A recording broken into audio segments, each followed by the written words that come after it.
প্রথমে রয়নেটে log in করে নেবেন।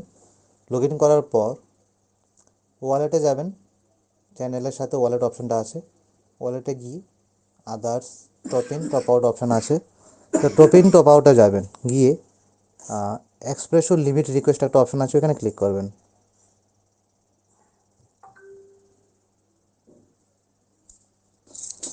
ক্লিক করলে ওইখানে নতুন একটা পেজ খুলবে। পেজের মধ্যে আপনি পেয়ে যাবেন আপনার অ্যাকাউন্ট, ভার্চুয়াল অ্যাকাউন্ট শো করবে।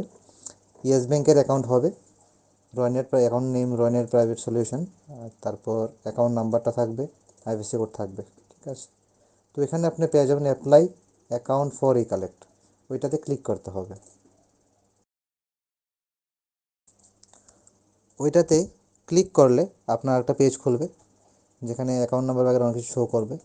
আপনি যদি অ্যাপ্লাই করে থাকেন তাহলে এখানে অল সিলেক্ট করে আপনি ভিউ করবেন, তো এখানে শো করবে আপনার কোন কোন অ্যাকাউন্টগুলো অ্যাড আছে, এগুলোকে রিজেক্ট হয়েছে নাকি সাকসেস হয়েছে, কী আছে সব স্ট্যাটাস দেখতে পারবেন। মনে করেন আপনি প্রথমবার করবেন, তখন আপনি ক্লিক করবেন অ্যাপ্লাই।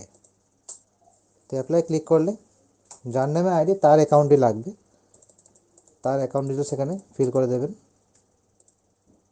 অ্যাকাউন্ট নাম্বারটা বসিয়ে দেবেন, কোন ব্যাংক, যার নামে আইডি আছে তারই ডিটেলস বসাতে হবে, আইএফএসসি কোড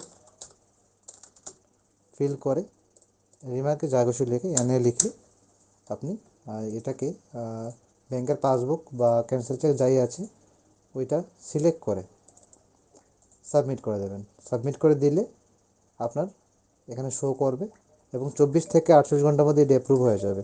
যখন অ্যাপ্রুভ হয়ে যাবে তখন আপনি আপনার যে অ্যাকাউন্টে অ্যাড করেছেন ওই অ্যাকাউন্টটা দিয়ে এখানে যে ভার্চুয়াল অ্যাকাউন্টটা আছে আপনি দেখতে পেরেছিলেন, ওইটাতে টাকা পাঠালে লোড হয়ে যাবে আপনার ওয়ালেট।